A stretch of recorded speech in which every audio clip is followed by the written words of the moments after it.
Olá, meus amores! Tudo bem com vocês? Que alegria poder receber vocês novamente aqui. O programa de hoje é um programa muito especial. Você sabe que uma das primícias desse programa é regida pela simples razão de existir. Quando nós decidimos ser, fazemos acontecer. E através de matérias, de escritas, de lentes, muitas coisas são descobertas, reveladas e, sobretudo, faladas. Nos dias atuais, é sempre muito importante ter pessoas que acreditem em você e, mais do que isso, que escolhem de forma muito gratuita dar as mãos a você e fazer com que juntos cresçamos. Porque quando a gente estende a mão para o próximo, a gente fala muito mais sobre nós do que sobre os outros. O programa de hoje é recheado de uma forma tão jornalística, vamos dizer assim. Tem muita coisa linda para ser dita, falada, vivenciada e experienciada, sobretudo. Eu quero que você, neste momento, aperte este cinto e decole nessa linda emoção que começa a partir de agora. Meus amores, está no ar o programa Oi, Eu Existo. Diretor, solta a nossa abertura. Estou pronto pra te ver. Um novo mundo vai nascer. Chegou a hora de se conectar. Felipe Freire pra te encontrar. Oi, eu existo. Oi, eu existo. É com Felipe Freire.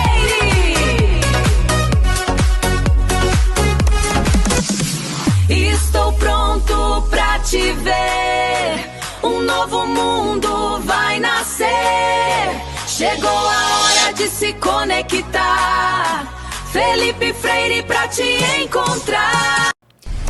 Você conhece esse microfone aqui?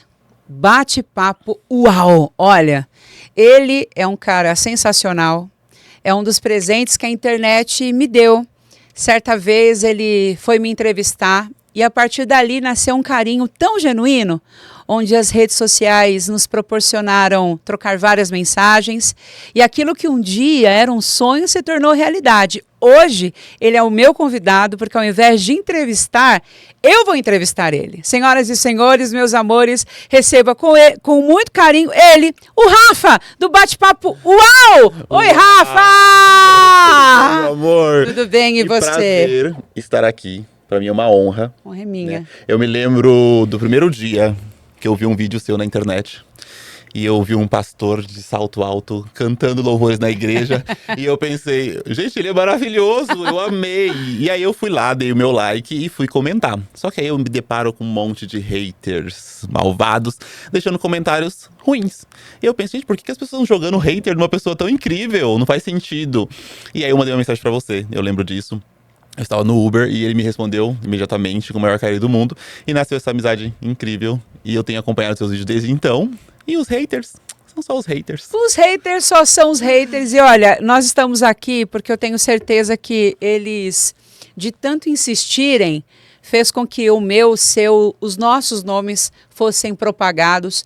E eu quero hoje te proporcionar uma experiência que eu faço votos que você guarde para o resto da sua vida, porque eu entendo que na tua posição enquanto jornalista, você está sempre pronto, né, com esse microfone aqui, perguntando, investigando, colocando as pessoas na saia justa, fazendo com que as pessoas falem de polêmicas, mas a primícia desse programa é falar sobre a existência das pessoas. E a partir disso eu quero que você me diga quem é você. Legal. Olha, Fê, primeiro, né, é muito interessante porque, assim, tem um ditado americano que fala, finja ser até você ser. Né? E é fingir para o bem, não é fingir para o mal. Sim. Né? Então, assim, eu não sou formado em jornalismo, mas eu sou formado em produção audiovisual. Né? Hoje, o jornalismo não é uma profissão regulamentada, mas a gente vai lá, enfia as caras, pega o microfone e sai pras ruas. E que bom por isso, né? Sim, sim. Eu acho que abre portas, né? Eu acho que os talentos, às vezes a gente fala, eu não nasci pra isso, eu não vou fazer jornalismo, porque eu não fiz jornalismo. E, na verdade, às vezes você tá ali, tipo, aquele talento guardado. Então, quando você finge ser você se torna, né? E quem me contou isso foi um jornalista que falou bem, tá tudo bem, você é um jornalista, porque você pega um microfone, você sai pra entrevistar as pessoas na rua e você faz jornalismo. E isso é muito legal, isso é muito gostoso. E não é desmerecendo a pessoa que estudou jornalismo, né? Eu acho que são outras demandas aí, outros ramos. E esse leque, ele é gigante, né? E o Rafa, eu acho que é muito difícil a gente se autodescrever, né? Mas eu acho que eu sou uma pessoa, como eu falei pra você anteriormente aqui nos bastidores, eu sou uma pessoa que o meu normal é amar. O meu normal é escolher e estar junto com as pessoas, né? É dar voz. Quando eu criei o Bate-Papo UAU, eu não sabia a dimensão que ele ia se tornar, né? Era só um podcast. E aí, uma candidata a vereadora da cidade, né, ela pediu a minha ajuda, né, e eu falei assim, nossa, gente, como é que eu posso ajudar? Porque eu não sou tão importante assim, né, havia uma transexual que estava sofrendo transfobia, ela tinha acabado de chegar da Europa e começou a sofrer essa transfobia dentro do bairro onde ela morava, né, e aí eu trouxe essa transexual pro meu podcast, e através da entrevista dela ali, ela teve mais visibilidade, e aí nós conseguimos, junto ao Ministério Público, uma medida protetiva contra esses vizinhos. Então a gente meio que ajudou, né, essa pessoa de alguma forma, nesse processo todo que ela estava vivendo. E aí foi onde eu entendi o poder que estava nas minhas mãos, né, o poder de um microfone. Então eu sempre costumo dizer que meu microfone está aberto para as pessoas que têm vozes silenciadas. Você me disse aqui coisas tão fortes, que me tocou, assim. A primeira coisa que você disse, assim, eu sou uma pessoa que tem um amor. Sim. E depois você disse assim, que quando você começou a iniciar esse movimento, você se percebia como uma pessoa que não era tão importante para poder fazer isso. Hoje você tem noção de quem você é? Eu acho que eu tenho noção do que eu tenho feito, né, do alcance que tem se tornado, né? Hoje eu estou diretor criativo do Miss São Paulo Gay, que eu não sabia da existência até, né, entrevistar o Luiz. Eu estou diretor criativo do Miss Brasil Diversidade, né? Eu participo de todas as paradas LGBTs que acontecem dentro do estado de São Paulo. Então isso faz toda a diferença, porque é levar um microfone para muitas vidas que nunca teve a oportunidade de falar, de contar a tua história, de expressar o sentimento, o que estava nas entranhas ali, que eu costumo dizer, sabe? Que fica dentro do nosso coração ali. E eu acho que a nossa conexão entre eu e você foi essa questão de nós termos um pouquinho do evangelho dentro de nós, né, da estrutura da igreja, porque a gente nasceu, né, dentro da igreja. Eu nasci dentro da igreja e eu fiquei até meus 25 anos de idade dentro de uma igreja, né, e é muito difícil hoje eu me deparar com os crentes e os evangélicos que nós temos hoje dentro da nossa sociedade, né. Eu tô vendo que é um buraco que quanto mais a gente cava, mais profundeza a gente vai encontrando e pessoas mais obscuras, mais estranhas, porque na nossa época, eu acho, na nossa geração, da nossa igreja, né, dos meus avós ali, crente não falava palavrão. Crente não ia pro boteco ouvir sertanejo e beber cerveja, né? Não é julgando as pessoas, mas eu vejo que, assim, ser crente hoje virou um atalho para julgar as pessoas como se você fosse o filho único de Deus. Sim. Né? Então, é sempre Jesus te ama, Jesus te abençoe, Jesus te perdoe. Mas eu não vejo assim. Eu acho que quando eu tenho que falar pra alguém que Jesus a ama, eu tenho que falar, Jesus nos ama. Porque eu tenho que me igualar, sabe, no mesmo patamar dessa pessoa. Sim. Jesus nos abençoe. Jesus nos perdoe. Você, quando criança, você teve esse primeiro contato com a igreja. Sim. E eu costumo dizer, existe uma canção, né, que diz que quem já pisou no Santo dos Santos em outro lugar não sabe viver. Exato. É obviamente que a gente cresce debaixo desse jugo, colocando a gente sempre num lugar de pecado, de subserviência,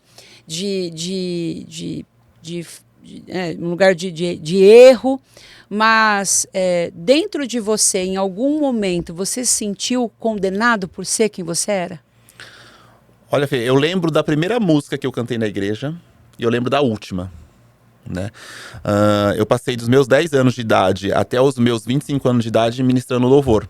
Então, eu lembro da primeira música que foi A Formiguinha Corta a Folha e Carrega, quando uma cansa a outra pega. E a última música foi Eu te dou tudo o que sou, né? A minha vida está em tuas mãos. Esse era o verso da música. Era mais ou menos assim. Eu te dou todo o meu coração, minha vida está em tuas mãos, toma-me. Essa foi a última música que eu Gente, cantei. além de tudo, olha, corta aqui pra mim. Além de tudo, canta, viu, gente? Não é pouca coisa, não. Além de um excelente profissional, canta, gente. Deus tem os seus preferidos. Olha, eu vou te contar. E olha que a igreja também tem um papel importante Tem. nisso, né? De nos ensinar a cantar. Eu acho que todos os finais de semana a gente tá ali como se fosse um estudo. Sim. Né? E aprendendo cada vez mais. Mas eu acho que assim, a condenação dentro do meu julgo, né, dentro de mim, lógico, sempre foi, sempre existiu. Porque eu nunca fui escolhido para ser o líder de louvor. Eu nunca fui escolhido para ser o líder de jovens. Eu nunca fui escolhido para ser o líder de alguma coisa dentro da igreja. Não pela minha ineficiência ou pela minha falta de entendimento. Mas por eu ser gay.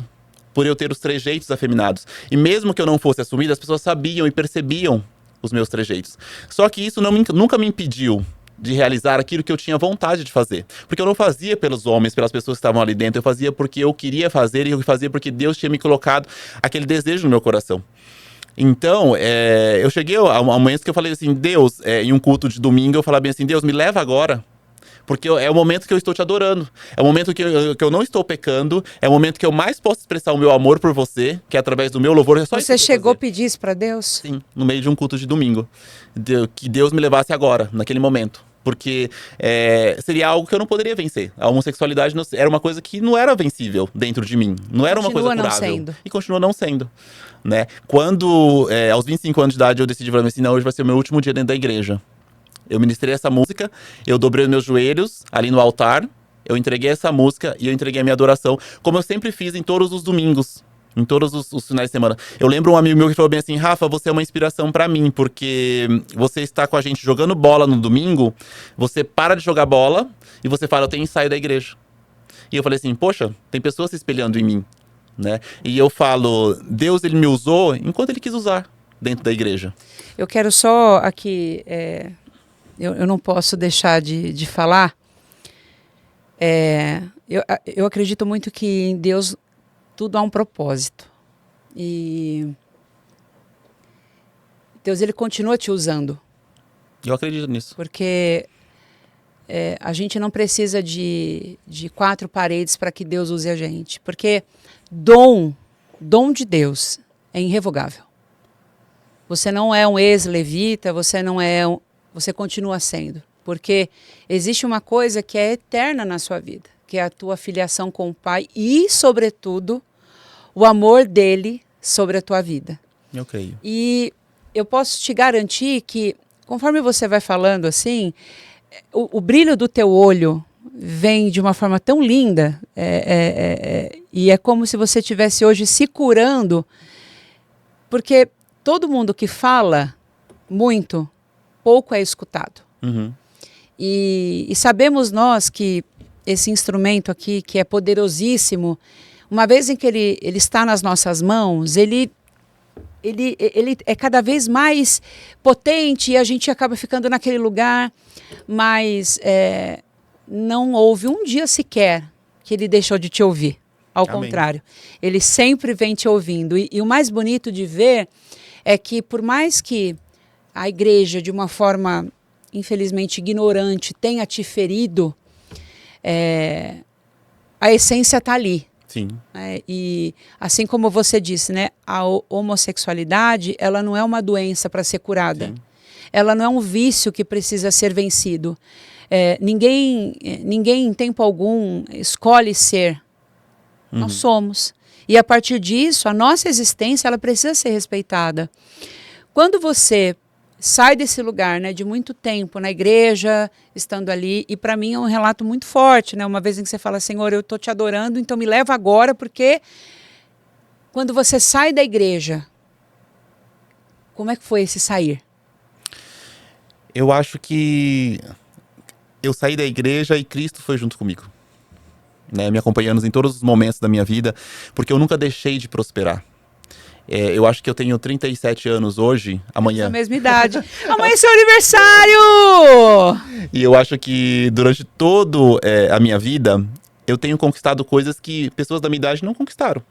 né? Pessoas próximas de mim que não têm essa conquista. Eu digo coisas materiais. Então eu digo que Deus, ele me abençoou, me prosperou, né? Me deu, né, coisas que eu queria conquistar materialmente, coisas da terra. Né? Não de coisas espirituais. Eu acho que eu vivi tudo o que era espiritual. Eu vivi muita coisa. Então, acho que toda a intensidade de que um ministro de louvor, de um garoto da igreja tem que viver, eu vivi. Né? Eu participei de encontros. Dentro de encontros, tentaram arrancar a homossexualidade de mim, me levando para uma sala. Né? Eu vou até contar essa história, que é muito interessante. Por favor. Eu estava ali nesse encontro com Deus, né? Que eu acho toda a igreja fez, né? Teve o boom, né? Sim. Antes da pandemia, esse encontro com Deus. E eu estava lá dentro do encontro com Deus. E aí chegou um pastor, não sei se era pastor, acho que era líder. Ele começou a empurrar a minha cabeça. E a gente sabe, a gente que é cristão, a gente sabe que o empurrar de cabeça e fazer a pessoa cair, gente, você só vai cair se você realmente estiver sentindo o Espírito Santo com muita intensidade. Né? Você não vai cair vão. Somente a pessoa que nasce da igreja, ela tem o temor de Deus de não fingir, de não mentir. Então, assim, começou a me empurrar a minha cabeça e eu não caía, né? E eu, tá, tudo bem, né? Aí teve um momento que eu me cansei. Deixa eu cair logo, porque aí se eu cair, ele vai me largar aqui no chão, igual ele tava fazendo com as demais pessoas. Beleza, caí ali, né? Me seguraram, me levantaram imediatamente.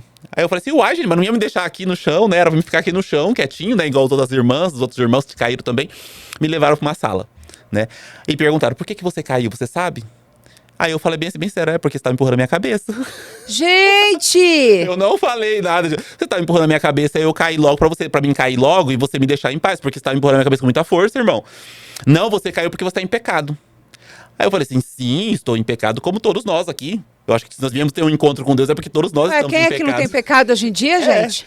E aí ele falou assim, não, você tem que falar o que você tem. Eu falei assim, irmão, eu acho que eu já entendi onde você quer chegar. Você quer saber se eu sou gay? Sim, eu sou gay. Então a gente vai orar agora e você vai ser curado não lembro mais do jeito que ele falou, mas ele falou, a gente vai orar e você vai ser curado. Eu falei assim, amém, aqui está a minha cabeça. Ore. Né? Oraram, fizeram, gritaram, berraram, fizeram o que eles tinham que fazer. E aí eu abri meus olhos, quando eles terminaram e disseram amém, eu falei assim, continuo gay. Não funcionou. Gente. E aí eu saí daquela sala e até então me deixaram em paz, nunca mais encostaram o dedo em mim. Né? E isso é muito engraçado. Então, quando eu saí da igreja, eu digo que Cristo me acompanhou. Ele falou assim, eu tô contigo. Seja a escolha que você tomar. Não é porque você tá dentro do quadrado de concreto, né? E que eu só vou habitar em você quando você estiver ali ministrando louvor, quando você estiver com o microfone na mão. Não, querido, eu vou contigo, você é meu filho. Eu vou contigo onde você for. E Cristo tem me acompanhado aonde eu vou. E todos os projetos da minha vida, é por isso que eu digo que eu sou próspero, que eu sou abençoado. Todos os projetos da minha vida eu falo, Deus, vem comigo. Eu faço a minha oração, eu acredito. E isso abre a nossa cabeça e o nosso coração de uma forma, hoje eu não consigo mais ter preconceito com religiões, entendeu? Que não sejam compatíveis com a evangélica, que não sejam parecidas com a cristã. Sabe? Eu tenho convivência eu falo macumbeiros mesmo, porque assim, é assim que muitos deles gostam de ser chamados. Então assim, quando eu estava construindo uma casa dentro de um condomínio fechado, eu me lembro que eu tinha uma vizinha evangélica. Ele é chique, tá, gente? Uma casa em condomínio fechado, que não é qualquer coisa não, tá bom? Eu tô descrevendo dessa forma pra vocês poderem entender o contexto, Muito né? bem. Porque se fosse numa rua qualquer, as pessoas iam entender. Não, Sim. você consegue eu precisava de água e energia. Então eu pedi pra uma evangélica vizinha minha, porque era a única casa que tinha. Né? Ela me cedeu essa água e essa energia. Né? Não cobrou, não? Pra construir. Não, cobrou. Pra construir, né? Peraí, ela cobrou a água? Eles cobram. Não, não, peraí, só um minutinho. Não, calma aí, porque eu acho que vamos lá. Porque assim, ó, é um terreno, são vários lotes, né? Tá. Dentro do condomínio. Então, assim, se você tem água e energia, Rafael, você vende a sua água e sua energia. Não, em nome de Jesus, Rafael, vamos lá. Que eu vou até pegar minha ficha aqui, porque eu sou chique, eu tenho uma ficha agora. Cobraram a água e a luz de você, Rafael? Sim, pra construir, que eu precisava construir o negocinho de água e luz ali, né? Não era muita coisa não, viu? Mas ela cobrou. E tá tudo bem, até então aí não é o buraco da história, né? E aí eu comecei a construir, demorei 1 ano pra construir a casa. Né, a casa toda. Quando eu estava prestes a me mudar, começou com uma construção próximo da minha casa, né? E essa mulher era muito rica, né? Rica assim, né? Ela tinha dinheiro, condições. Porque a construção dela, o que eu demorei 1 ano pra fazer, em 3 meses ela levantou a casa. E aí depois de umas 3 meses ela construindo ali, ela começou a visitar essa obra dela, né? Era uma mulher muito bonita, né? Silicone, belíssima e tal. Hoje ela é muito minha amiga. E aí, passou um tempo, ela tava se mudando. Aí uma semana antes dela começar a se mudar, ela começou a visitar todos os dias. E ela passava na obra e me via ali, fazendo a minha obra, trabalhando, fazendo as minhas coisinhas ali. E aí um dia ela chegou, falou bem assim, olha, eu trouxe pra você um Danone e um biscoito. Porque eu não sabia se você tinha almoçado ou não. Oh, meu Deus. Eu falei assim, nossa, obrigado. Agradecia aquilo dali, né? E aí ela se muda. E aí todos os dias ela fala assim, vem almoçar. Fiz almoço pra nós. E eu comecei a almoçar todos os dias na casa dela, né? E aí quando eu começo a ter mais intimidade com ela, ela fala bem assim, olha, só que eu sou macumbeira. Eu sou do candomblé. Tá tudo bem pra você? Eu falei assim, gata, eu tô morando aqui, eu estou há 1 ano e meio aqui construindo. A evangélica me deu só água e luz e me cobrou. Nunca me ofereceu um prato de comida. Você com menos de 1 ano, né? 1 semana já que você mudou, já me almoço todos os dias.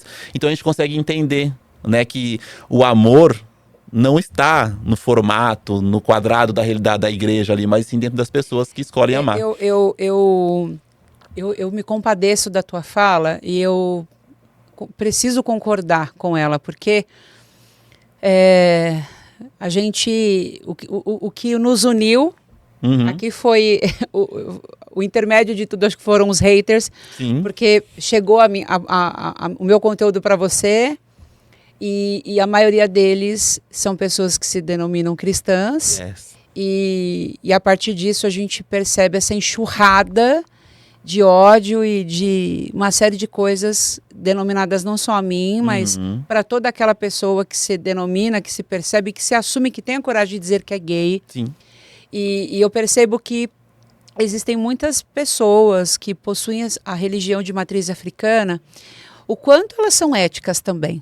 Porque eu não vejo hoje na internet um movimento dessas pessoas que possuem essa fé fazendo qualquer comentário preconceituoso. Verdade. Ao contrário, muitas delas me escrevem, elas dizem assim, olha, eu não sei como você vai receber essa mensagem, mas eu quero dizer que você é uma pessoa de muita luz. Uau.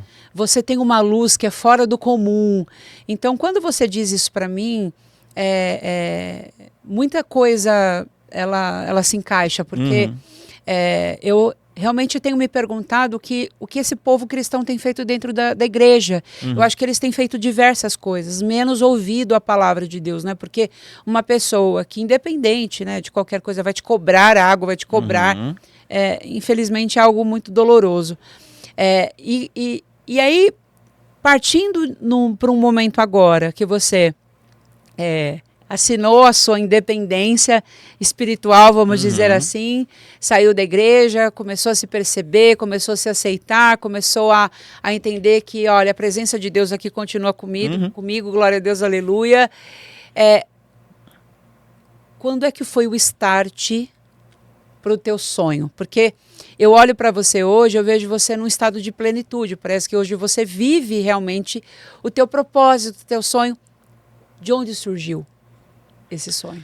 Olha, a quebrar o padrão é muito legal, né? E aí, assim, eu poderia realmente estar bem tranquilo, né? Eu tenho 37 anos, já conquistei minha casa própria, já tive carros importados. Hoje eu tô bem tranquilo em relação à minha vida financeira e tá tudo certo. É lógico que a gente sempre quer ter alguma coisinha a mais. Mas nada que me falte, assim, falar assim, me falta isso, realizar isso. Eu já escrevi 2 livros, né? Eu já plantei muitas árvores. Então, não trouxe o livro, devia ter trago, né? Poxa, eu ia amar. Coloca aqui embaixo o livro. Por favor. Mas eu acho que assim, o bate-papo UAU, ele veio dessa questão de falar bem assim, eu preciso fazer alguma coisa pela minha comunidade. Porque eu passei 25 anos praticamente dentro da igreja, né? Porque eu nasci dentro da igreja. Mas vamos dizer assim, 15 anos, dos 10 até os 15, até os 25 eu me dediquei ao Ministério de Louvor, ao teatro, etc e tal. Eu dancei no King Kids, no braço do King Kids, que era um grupo de danças do Diante do Trono, né? Que vem dos Estados Unidos. Eu gravei uma música da Ana Paula Valadão, tive autorização, guardo com o maior carinho hoje, né? Porque foi uma conquista pra mim, não que eu concorde com o que ela diz hoje, mas é uma coisa que eu guardo pra mim e é muito legal, né? Gravei uma música dela. Então eu vivi todas essas camadas dentro da igreja, né? Foi legal pra mim, foi divertido. Mas assim, quando eu decidi criar o Bate-Papo UAU, eu não tinha pretensão nenhuma. Eu só queria fazer alguma coisa pela comunidade. Quando eu consegui ajudar uma pessoa que era transexual, que estava sofrendo, né, esse crime de transfobia, para mim foi o divisor de águas. Foi onde eu conheci o Miss Brasil Diversidade, o Miss São Paulo Gay. E aí eu comecei a entender a comunidade LGBT. Antes eu falava parada gay, né? Eu não sabia que existia todo LGBTQIAPN+. Eu não sabia do que é uma sigla que muita gente não consegue nem falar, né? Exato. E assim, quando eu te vi, os evangélicos estão acostumados com o seguinte: você pode ser LGBT dentro da nossa igreja, a gente te aceita. É lógico que você não vai ter cargo de liderança, mas a gente te aceita. Mas seja normal, né? Não use salto, não use cabelo comprido, né? Então assim, quando a gente olha pra você, você é uma quebra de padrão. E aí eles não te aceitam por essa quebra de padrão que você é, né? Só que mal sabem, queridos haters, mal sabem vocês que quando vocês comentam, quando vocês brigam dentro dos nossos vídeos, né? Vocês estão engajando a gente ama, tá? Então continuem, porque todo esse engajamento traz de volta pra gente pessoas que nos amam. Pessoas que enxergam o nosso trabalho, que enxergam a nossa luta. Acho que o Fê hoje, se você sair na rua, as pessoas elas te olham, elas te enxergam. Posso te dizer que eu tenho vivido assim uma experiência, Rafa, que eu acredito que poucas pessoas estão vivendo assim. Você tá famoso? Estou. Uhum. Mas você ganha dinheiro? Não. Ainda a internet não me... Fama e grana são coisas bem... E as pessoas associam, né? Uhum.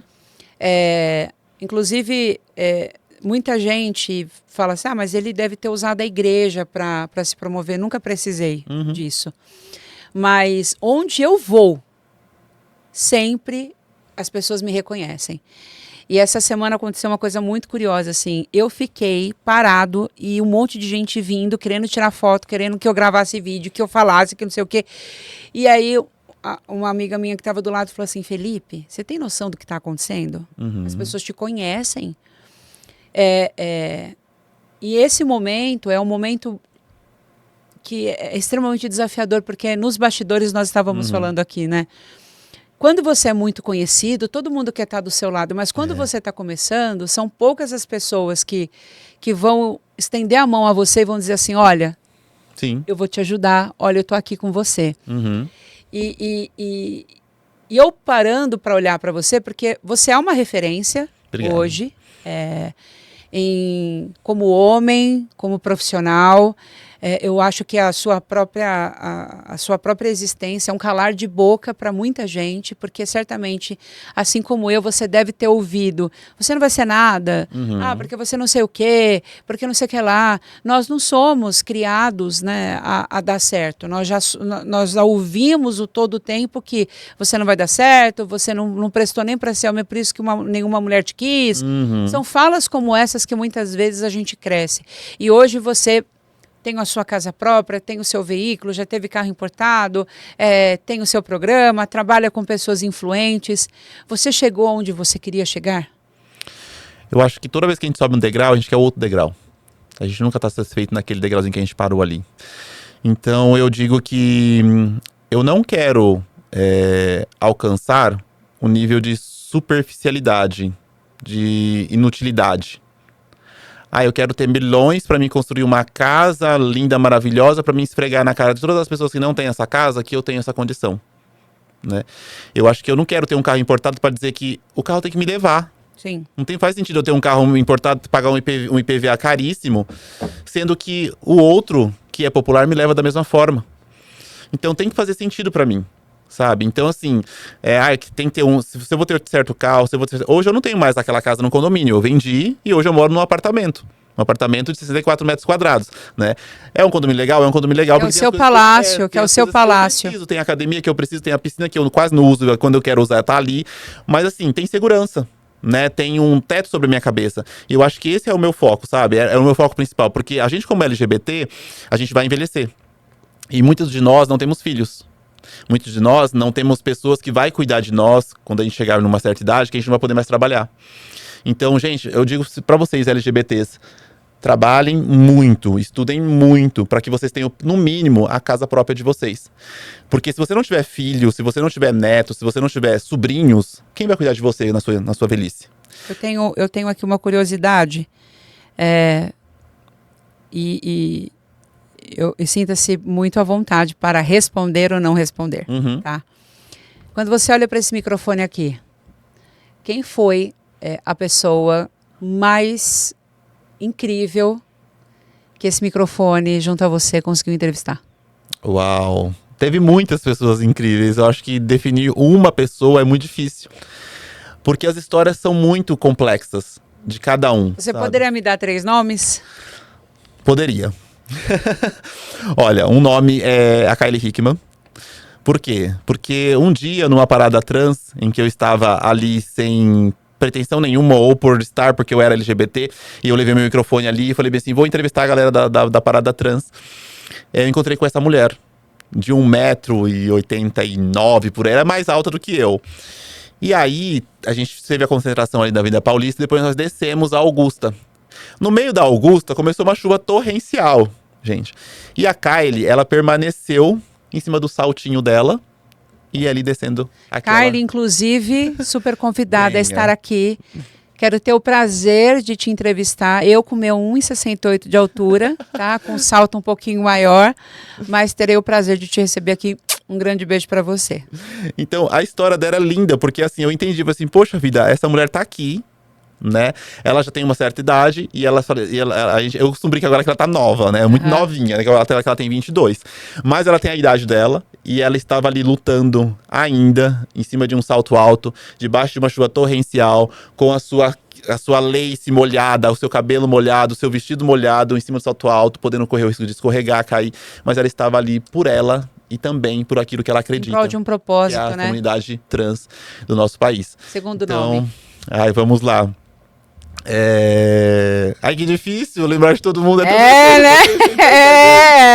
Chegou a minha vez, porque esse querido, meu amor, quando ele tá com esse microfone aqui, ele fala o que ele quiser. Agora chegou a minha vez, porque os humilhados serão exaltados.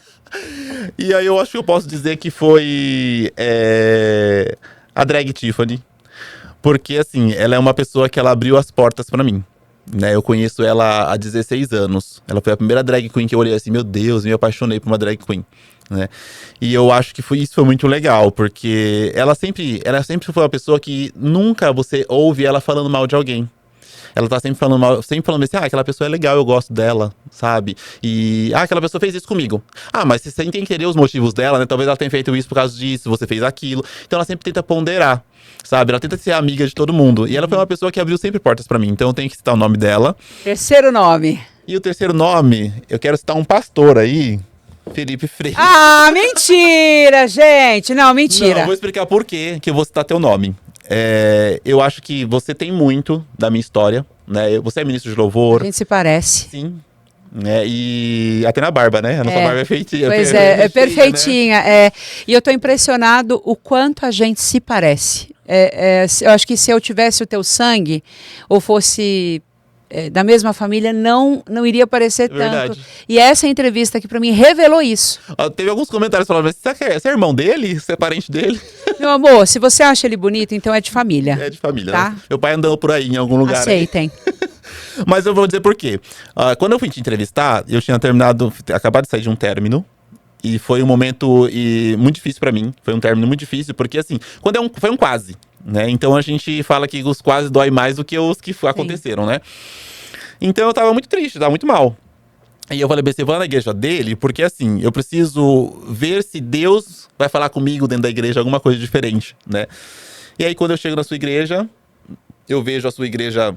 É uma igreja, gente, não tem diferença nenhuma de outra igreja, é totalmente o padrão da igreja. E eu falei, porque a gente não espera, a gente acha que vai ter alguém batendo o cabelo. Não, só tem o Fê cantando e ministrando louvor do jeitinho dele ali. E você me recebeu com muito amor, você me recebeu com muito carinho, né? E foi um momento difícil pra mim. E você talvez tenha sido a última pessoa que mais engajou no meu perfil. Eu acho que nosso vídeo já bate mais de 100 mil visualizações, né? Nas duas redes. E por que eu me identifico? Porque você é uma pessoa que leva tanta pedrada. Você é realmente o LGBT, sabe? Que você é como se fosse o Cristo dos LGBT, sabe? Você leva tanta porrada, mas tanta porrada, e você tá vivo. Você tá ali pleno. Eu vou continuar, eu não vou desistir. Entendeu? Podem falar o que for, eu vou continuar com o meu salto alto, com o meu cabelo comprido e muito bem tratado, viu? Ó, sempre hidratado, belíssimo. Obrigada. Barba impecável, maquiado, sempre perfeito. Então, assim, eu vou colocar você como a terceira pessoa. Meu Deus, que honra, que honra. Obrigado, muito obrigado. É muito engraçado, né? O mundo, ele é tão, ao mesmo tempo que ele é gigantesco, ele é uma azeitona, porque a gente percebe que existem pessoas que se parecem muito com a gente pelas histórias, né? Por tudo aquilo que a gente carrega.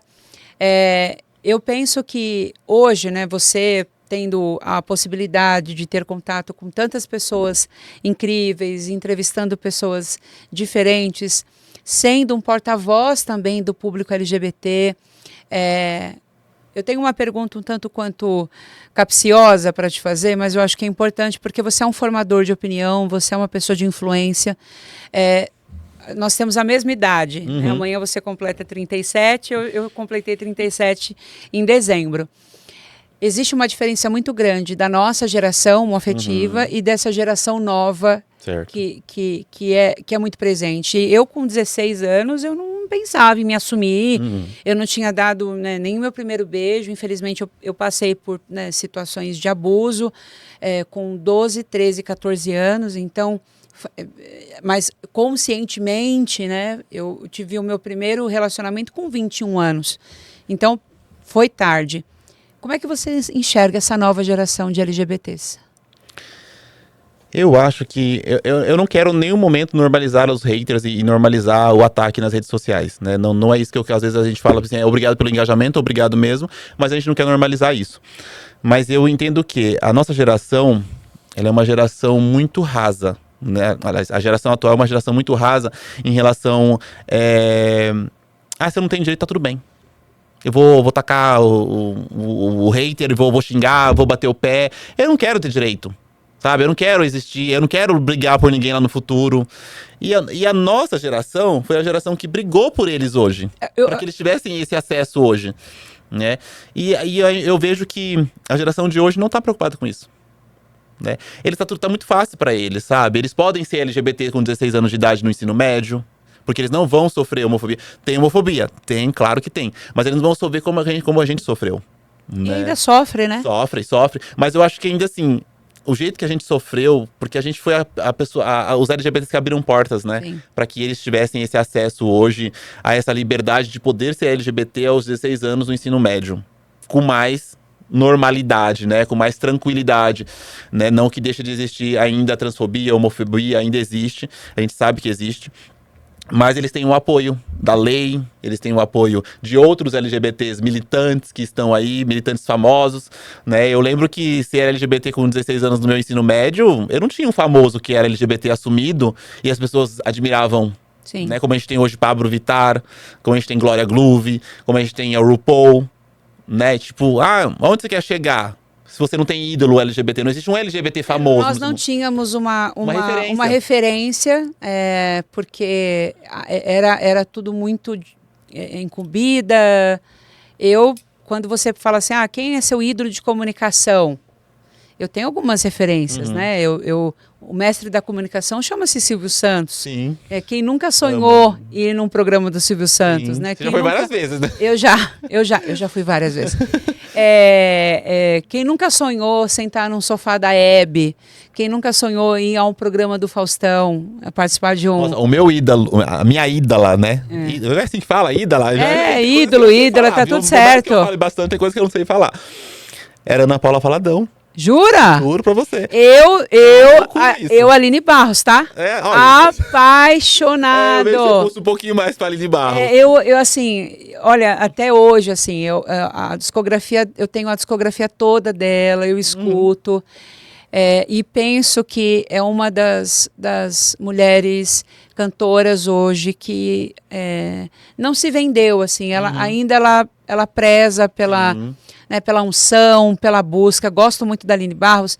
cresci ouvindo Diante do o Trono bom da Aline também. Barros é que ela fica quietinha naquilo que ela não sabe. Ela fica Ela quieta. falou algumas vezes algumas coisas que não tinha nada a ver, né? Mas É. ela entendeu que, peraí, deixa eu ficar quieta nessa parte Porque ela sabe que as gays amam ela. Pronto. Beijo, Aline. Mas na época, a Ana Paula, ela era focada em adoração, em música, ela não tinha um foco... E vou te dizer, eu acho que nós temos esse mesmo sentimento, né, de gratidão a essas pessoas que nos alimentaram durante claro. tudo isso. E quando se pensa, né, numa referência televisiva ou numa referência de comunicação, meu amor, eu amo Xuxa Meneghel, Sim. né, eu amo Eliana, então até tatuei aqui, ó, não sei se você viu minha tatuagem, ó. Da Xuxa. Tem a Xuxa, a Eliana Angélica. tem a Xuxa, Angélica, Mara, que amém. Uhum. E a Eliana. Uhum. Então. E aqui é o Mário Bros. E aqui todo o Mário Bros, porque eu amo o Mário, amo jogar videogame. E é uma das coisas que as pessoas não imaginam que eu gosto. Porque as pessoas acham que eu só gosto de salto e maquiagem. E não, eu adoro... O nosso lado nerd também. Opa! E olha, diga-se de passar, somos muito nerds, viu? Olha, nossa, eu amo jogar. Eu também amo jogar. Mais uma coincidência aqui. E Rafa, quando você pensa no futuro, quem vai ser o Rafael no futuro? Olha, eu me vejo já em lugares de pessoas que já estão existindo, né? Às vezes eu saio em alguns eventos, eu vejo alguns LGBTs de idade, já são idosos, né? E um exemplo disso, né, é a Greta Star, né? Uhum. Eu vejo ela assim, gente, que incrível que é ser LGBT e ter toda uma história pra trás, né? E você saber que você ajudou a construir uma comunidade mais livre, mais liberta, com mais direitos, com mais igualdade. Então eu me vejo aqui, sim, com meus 74 anos, em algum evento LGBT, olhando pra nova geração, sem julgamento. Tudo bem que eles não lutaram pra conquistar a liberdade que eles têm hoje, que foi a gente que lutou. Mas eu quero me ver grato pela vida, sabe? Eu quero ter gratidão por tudo que eu vivi, por tudo que eu construí, por todas as pessoas que eu ajudei. Então, eu acho que é sobre isso. Não vamos chegar aos 75 ainda. Não. Mas pensando que vai faltar aí 3 anos para os 40. Amanhã você completa 37. Uhum. Se você ainda não desejou um feliz aniversário ao Rafa, por favor, escreva aqui, mande mensagem a ele. Fala o teu @ pra gente. É @batepapo_uau. É isso aí. Tá? Não é uau, tá, gente? É uau. Bate-papo uau. Segue lá o Rafa. Dê os parabéns a ele. 40 anos daqui 40. a pouco. Uhum. Faltam 3 anos para os 40. Te assusta? Hoje já não. Não? Hoje, porque eu tenho referências de LGBTs com 60 que estão maravilhosos. Então eu falo assim, se eu estiver com 60 igual a ele, tá ótimo. E a gente vai entendendo isso, né? Como eu me quero daqui a 10 anos. Então, eu acho que não me assusta mais. Você sabe que quando o papo ele é fluido, o tempo passa que a gente nem acabou. vê. Antes de acabar, eu quero olhar para essa minha câmera amada aqui e pedir não só a eles, mas a você também. Rafa, me dá 1 minuto? Claro. Tudo bem. 1 minuto, onde eu vou te fazer uma série de perguntas. Não quero que você pense. Uhum. Eu quero que você responda o que vem na tua cabeça e seja o que Deus quiser. Amém. Tá preparado? Nunca estou, mas vamos. Vamos lá, então. Quem é o Rafael? Eu acho que uma pessoa sonhadora. O Rafael tem medo? Sim. Qual? Talvez de não ser notado. O Rafael ainda acredita que ele não é relevante? Estou começando a desacreditar. O que é o amor pro Rafael? Eu acho que o amor ele é uma construção. O amor ele não é paixão, não é tesão. O amor ele se constrói com o tempo. O amor ele é afeto, ele é gratidão, ele é cuidado. Tudo isso menos tesão e paixão. O Rafa ainda sonha com o homem ideal? Sonho. Ainda tenho esperança de encontrar alguém que fala bem assim, nossa, encaixa em todos os requisitos.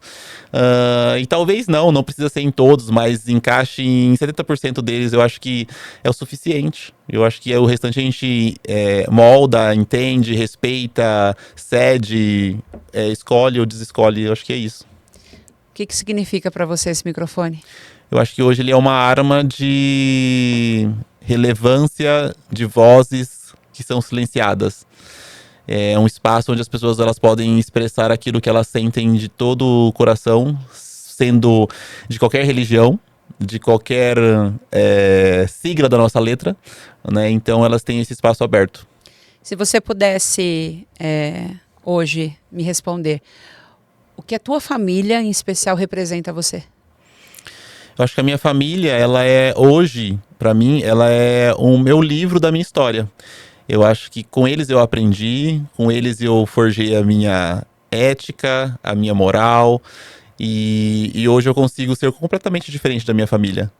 E eu consigo ser dessa forma porque eu entendi que eu sou para o mundo. Eu não sou para somente dentro de casa. Então, quando eu me assumo o papel de estar em serviço nas redes sociais, em serviço nas ruas, nos eventos, eu acho que eu tenho que entender que da porta para fora tá a sociedade e eu tenho que viver para a sociedade dali para frente. E talvez um dia se fechar pra dentro da porta para dentro e viver a moral da minha casa, da minha família. Mas eu sei que eles vão entender e eles entendem toda a minha história e tudo aquilo que eu construí até hoje. O que o Rafa não tolera? Ingratidão. Eu acho que pessoas gratas são pessoas felizes.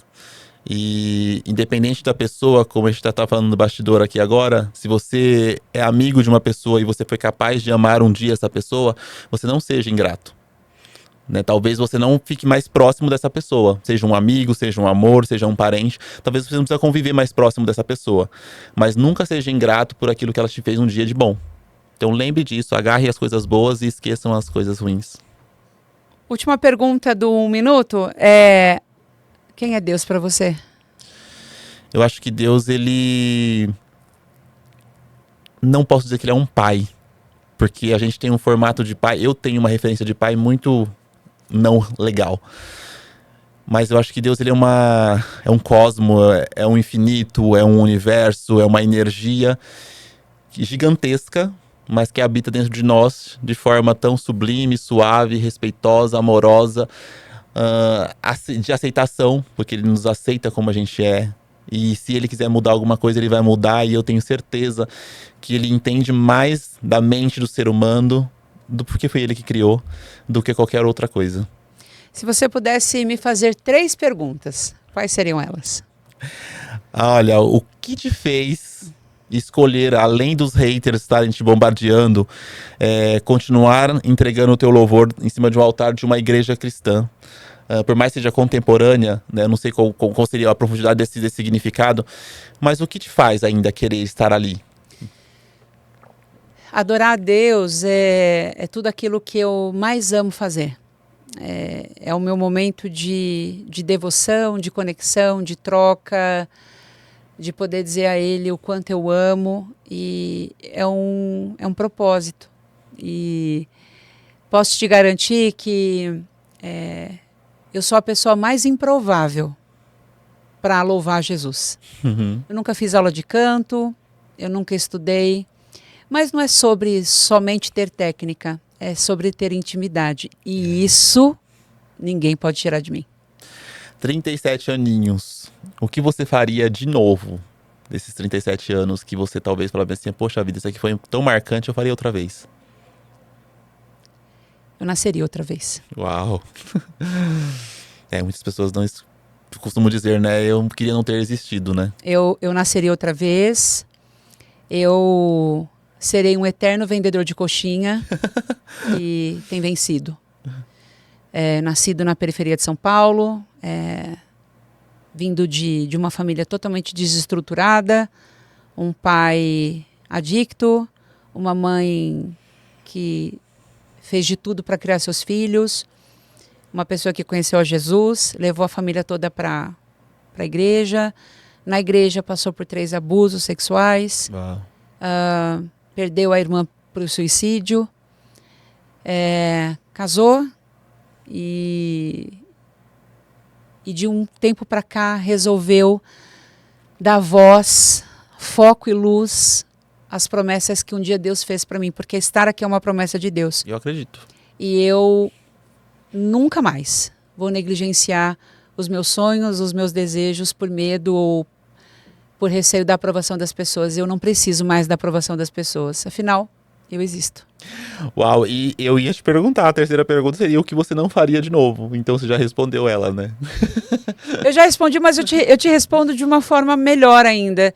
Eu confiaria menos nas pessoas e não chamaria todo mundo de amigo. É verdade. Porque nem todo mundo merece esse título tão importante, que é ser amigo. É verdade. Senhoras e senhores, eu estive com ele, Rafa, do Bate-Papo Uau. Ele que é um presente que a internet me deu. Um amigo querido que o Senhor me deu de presente e eu não poderia deixar de te agradecer por essa oportunidade, por você não só me estender as suas mãos, mas os seus braços e dizer a você que eu tenho plena convicção que o Senhor, Ele tem muito orgulho do que você se tornou. Todos nós. Do que você é, por você ter esse coração genuíno. Por detrás das câmeras, gente, ou na frente das câmeras, todo mundo parece ser legal. Mas o dia a dia mostra quem são essas pessoas. E você é realmente tudo isso. E o meu desejo é que a bênção de Deus esteja sobre a tua vida. Que você pise em lugares que você jamais imaginou. Que você vive e desfrute do melhor que Deus tem para a sua vida. Obrigado pela sua amizade. Eu que agradeço. Obrigado pela sua existência. Os recados finais são seus. Fica à vontade. Olha, alguns dias atrás eu perdi um grande amigo pelos haters. Porque os haters, eles pisaram um pouco pesado nisso. Então a gente sempre comenta que os haters nos engajam. Mas, né, saibam que vocês venceram alguns dias atrás. Mas a gente vai continuar lutando. A gente vai continuar indo para as ruas, indo para qualquer lugar que ainda a gente não é aceito, para dizer que aquele espaço também é nosso. É isso. É isso. Obrigado. Imagina. Obrigado você que esteve aqui comigo. Esse foi mais um Oi, Eu Existo, comigo, Felipe Freire. Até a próxima terça, se Deus quiser. Um beijo no seu coração. Eu fui! Tchau, gente!